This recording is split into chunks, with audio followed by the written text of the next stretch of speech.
Bien. Buenas tardes a todos, bienvenidos a Findes. Son las 18 horas, día 1 de septiembre. Damos inicio a la transmisión del webinario que tenemos programado para esta ocasión en materia de redacción. Hablaremos concretamente del carácter de las palabras. Soy Emigdio Villalobos, director de la Fundación. Agradezco nuevamente su participación en este evento. Está con nosotros el profesor Antonio Rojas Tapia, especialista en la Fundación en el área de la redacción, de la ortografía, de las letras, de la lectura, en términos generales. A quien le cederé el micrófono, no sin antes invitarles a que participen formulando sus preguntas, dándonos sugerencias, dándonos sus comentarios, y al término de la plática dispondremos algunos minutos para atenderlas. Antonio, buenas tardes, podemos iniciar, por favor. Gracias, Emigdio, muy buenas tardes. Buenas tardes a todos ustedes, bienvenidas, bienvenidos. Y está por proyectar, creo que ya lo hice, una pantalla que deben estar viendo en verde. Así es, ya está. Muy bien. Pues en esta ocasión trataremos en unos minutos este tema tan interesante que es el carácter de las palabras. El carácter de las palabras se refiere a la trascendencia, la importancia que tiene precisamente este tipo de signos que el ser humano ha estado utilizando desde hace ya varios miles de años. En primer lugar, déjenme recordar que un refrán reza: una imagen dice más que 1000 palabras. Y eso es muy cierto bajo ciertas circunstancias. Cuando vamos en la carretera conduciendo un vehículo y el camino es sinuoso, entonces aparece un letrero más o menos como este que estamos viendo en la pantalla. Sobre un fondo amarillo vemos una línea curva que indica precisamente que hay peligro, que debe disminuirse a la velocidad. Allí una imagen vale más, dice más que 1000 palabras. Imaginemos que en lugar de este letrero también ilustrado, tuviéramos algo como lo que vemos a la derecha de la pantalla. Señora o señor que conduce. Usted se aproxima a una zona de curvas irregulares y muy cerradas que pueden ponerla o ponerlo en peligro. Le sugerimos que disminuya la velocidad. Recuerde que en su casa lo esperan. Su feliz arribo dará dicha a su familia. También piensa en los demás conductores y ocupantes de otros vehículos. Gracias por su atención. Buen viaje. ¿No? Imagínense nada más la diferencia entre estas dos indicaciones. Pues sería terrible seguramente que el letrero de la derecha, lleno de palabras, no solamente no ayudaría, sino inclusive pondría en peligro la vida de los conductores de los distintos vehículos, porque se distraerían en el momento de leer este tipo de mensajes tan elaborados. Una imagen en ocasiones dice más que 1000 palabras, pero no siempre. Y no solo no siempre, sino que en la mayoría de las ocasiones en que nos comunicamos como seres humanos del siglo XXI, en una palabra damos conceptos que son muy profundos.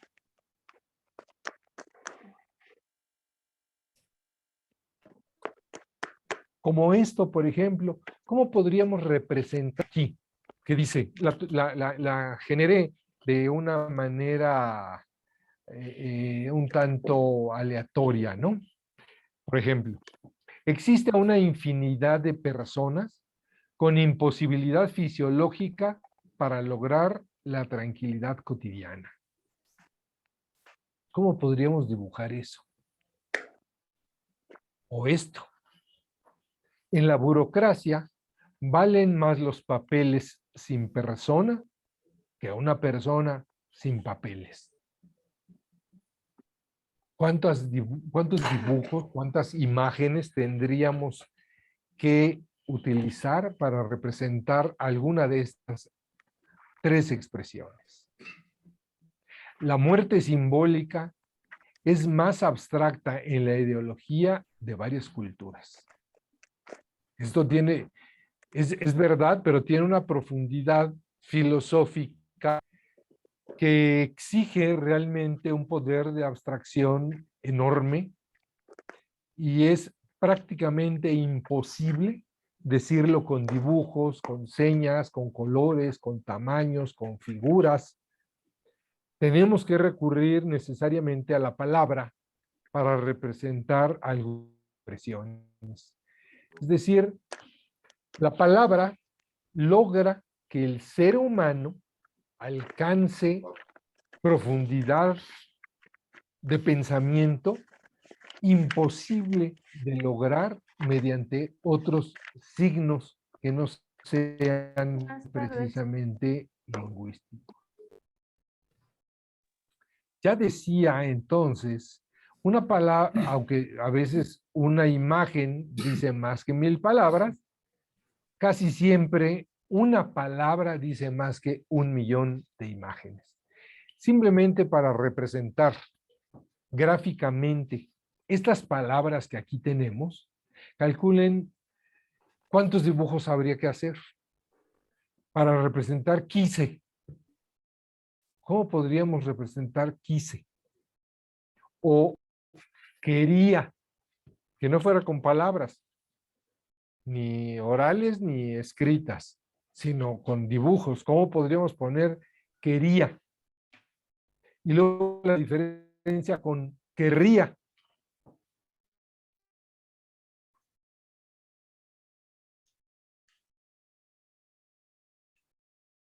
Todos nosotros en el C, otra es copretérito quería y otra es pospretérito querría. Aunque no sepamos esta parte lingüística o gramatical, sí establecemos la diferencia semántica entre unas palabras y otras. No es lo mismo quise que quería. Quise es una situación acabada. Yo quise comer, yo quería comer, yo querría comer, implica un mundo semántico, es decir, de significados, difícil de concebir si no es por otro medio que a través de la palabra. Lo mismo sucede con habría querido. Por ejemplo, él habría querido o él había querido. Hay una R nada más de diferencia entre una y otra expresión, pero la profundidad de semántica, la profundidad de significado es enorme. Entonces, la palabra tiene un carácter mucho más profundo en una tercera dimensión. Entonces nos cuesta trabajo imaginar. Dentro de la comunicación existe algo que llamamos signo. El signo es una representación de algo. Por ejemplo, unas rayas que hace una niña que está yendo a primero de primaria, que está en preescolar, digamos. Tiene 4 años, 5 años. Todavía no sabe leer y escribir, 4 años. Y hace unos rayones y le dice a su mamá, mira mamá, aquí estás tú. Y le muestra sus rayas. La mamá puede pensar, ay, qué niña tan tonta. No, al contrario, es una niña muy inteligente, como todos los niños y las niñas, y que ya está en la posibilidad de escribir. ¿Por qué? Porque ya sabe, su mente ya logró un nivel que sabe perfectamente que esas rayas no son su mamá, pero ha logrado un poder de abstracción para representar a su mamá con unas rayas. Ya nada más le falta que en vez de rayas aprenda un alfabeto y escriba mamá. Pero ya logra concebir lo que es un signo, aunque teóricamente no lo sepa, pero está usando un significante con un cierto significado. Por eso el signo se define como es lo que no es. El signo es lo que no es decir, no es la cosa, no es la mamá, no es la vaca, no es el auto, no es el objeto, sino es una representación de cualquiera de ellos. Entonces escribimos o decimos la palabra mamá y tiene este significante, tiene detrás un de más, puede ser muy particular porque no es lo mismo mamá para una persona que para otra, para una cultura que para otra.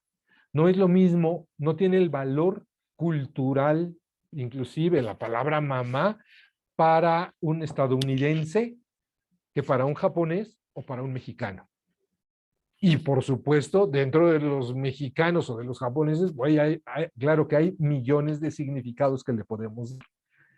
Entonces, pero al final, de manera genérica, este mamá significa la hembra que ha parido.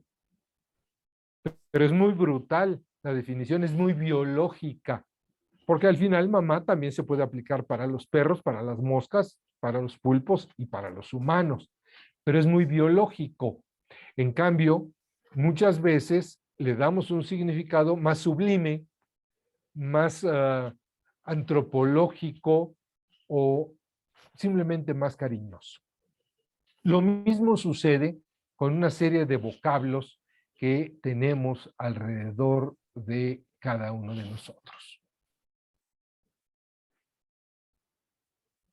Pregunta Jacqueline, ¿la imagen de una carita feliz es un signo? Sí, por supuesto, es un signo muy elemental, pero es un signo.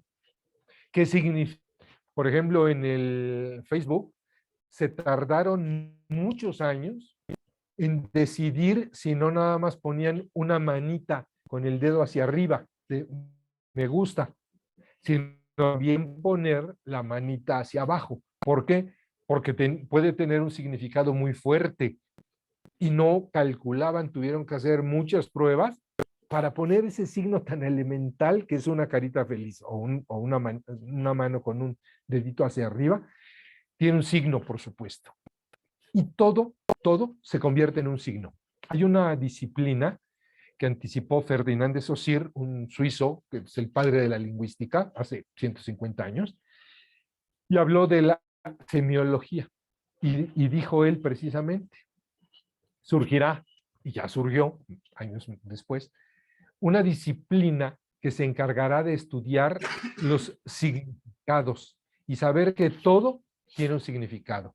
El peinado, el color de la ropa que usamos, la manera en que caminamos, la comida y, por supuesto, la muerte. La muerte en sí. ¿Será que somos más visuales que auditivos? Sí, claro, claro. Por supuesto, esto tiene mucho que ver. El que seamos visuales nos permite, por ejemplo, diferenciar a una persona de otra por la vista. Los perros no hacen eso. Los perros olfatean. Los perros olfatean para conocer a la gente. Y claro que tienen un olfato tan agudo que a veces a 100 metros detectan su amo, o que ya está en camino su amo, su ama, su protector o su tutor, como se les llama ahora, y lo diferencia del resto. nosotros, a través de la vista, porque nosotros humanos, somos principalmente visuales, no tenemos que andar olfateando al vecino, a la vecina para saber si es ella o él. ¿Audio? No, desde lejos lo vemos y lo distinguimos. Es tan aguda nuestra vista que, por ejemplo, cuando alguien tiene un perro boxer, diferencia su perro boxer del resto de perros boxer, por la vista. Quien no tiene un perro boxer o no tiene un perro, a todos los boxers los ve iguales. Quien tiene un amigo oriental, sabe quién es ese amigo, lo diferencia de entre 100 personas que estén ahí enfrente. Pero quien no tiene un amigo japonés, los ve iguales a todos, como ellos nos ven iguales a los mestizos, nos ven iguales a los anglosajones. De repente nosotros en una película confundimos a dos muchachas que son rubias, altas, delgadas, nos parecen iguales, ¿de acuerdo? Entonces la vista se va afinando y va destacando conceptos, claro, y le damos significado. Entonces, a cada hecho, nosotros, seres humanos, le damos significados porque somos extremadamente inteligentes en comparación con el resto de especies y de seres vivos de este planeta. A veces parece que no, porque estamos echando a perder el planeta, pero sí, en realidad somos muy inteligentes. Por eso, para nosotros, seres humanos, por ejemplo, la muerte tiene diferentes significados. La muerte, aunque es un significante que podría ser universal, es el cese de las funciones vitales, le damos significados diferentes. Y entonces, para alguien, la muerte puede significar, por ejemplo, desamparo, ¿no? Pensemos en que muere un 7 y 9 años. Esa muerte para ellos significa desamparo, pero quizá para la persona a quien salvó porque era un bombero, significa honor. Y por supuesto, para quienes estamos desde lejos, pues va a significar tristeza, pero puede ser también que una persona ya tiene 98 años de edad, vivió muy bien, es apacible y muere en su cama tranquilamente. Para sus hijos, para sus nietos y sus bisnietos va a significar no solamente tranquilidad, sino hasta alegría de que ya descansó y se fue tranquilamente, aunque es el mismo hecho, muerte. O puede ser, entonces, dependiendo pues de los contextos, de la familiaridad, de la cultura, dependiendo pues de muchos factores. Entonces, lo que quiero mostrar es que cada hecho y cada palabra es un signo lingüístico y tiene un significante y tiene un significado. Precisamente la palabra es muy importante. Dentro de la lengua, las palabras son estudiadas por la semántica, así se llama la disciplina que las estudia. Es decir, la semántica estudia el significado de las palabras.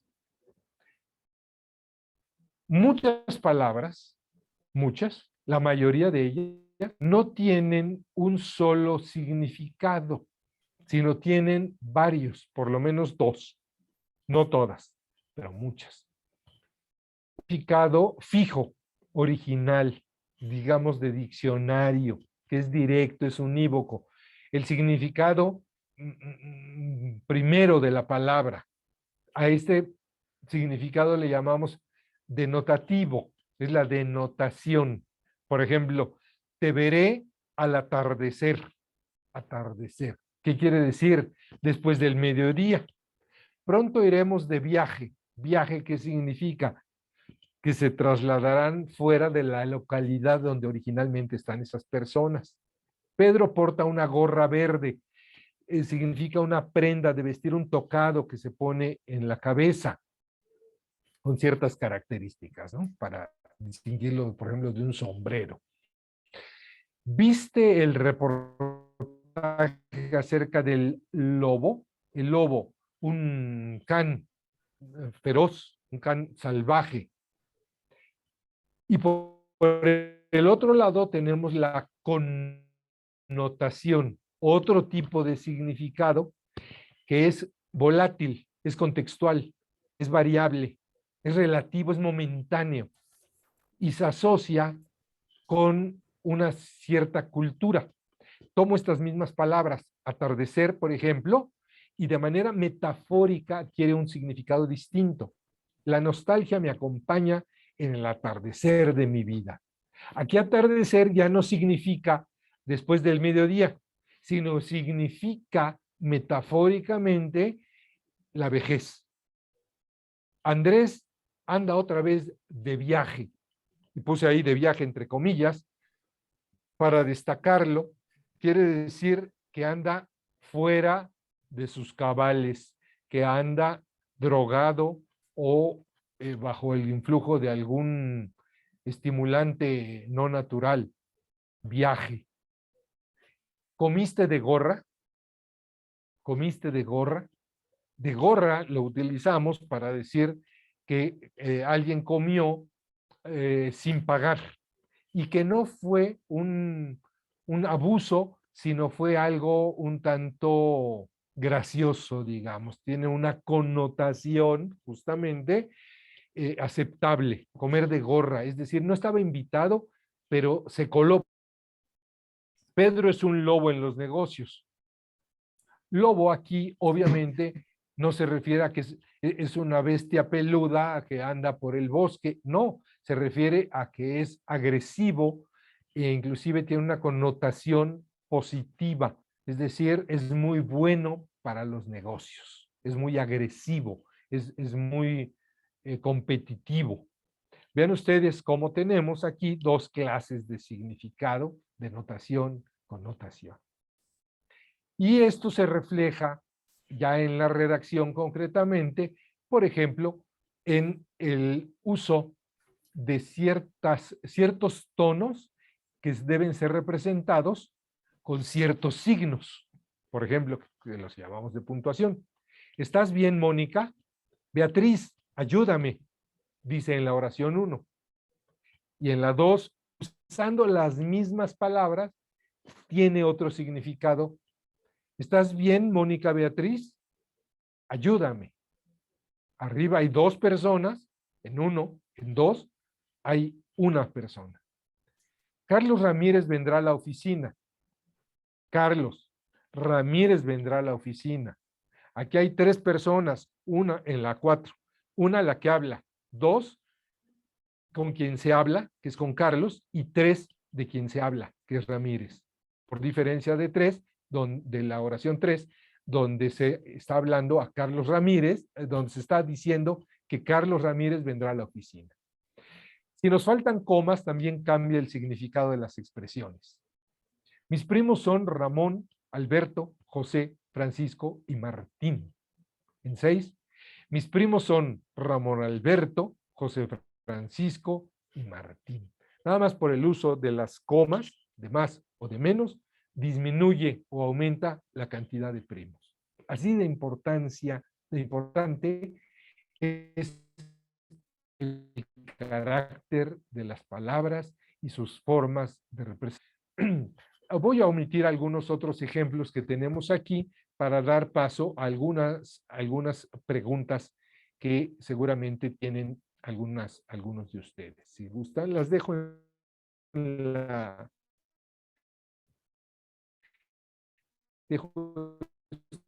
la imagen, pero damos paso para que si gustan. Sí, muchas gracias, Antonio. Muchas gracias. Sí, perdón, Antonio, ¿me escuchan? Sí, sí, Sí, te bueno, pues escuchamos. muchas gracias. Aquí Ya en está el la chat indicación. tenemos tenemos, perdón, Emigdio, tenemos una pregunta. ¿Cuándo se usan las comas? Esta es una excelente pregunta. Hay 6 usos de la coma. No hay 25, 38 o 19. Son 6 que obviamente ahora no podemos explicarlos por razones de tiempo, pero se restringen a 6 usos que debe ser 4 de ellos obligatorios y 2 opcionales. No se usan las comas cuando a alguien se le ocurre, ni son para respirar, ni es un accidente, ni es de buena suerte. Es un uso técnico el empleo de ellos, que obviamente en nuestro curso de redacción lo explicamos y ponemos ejemplos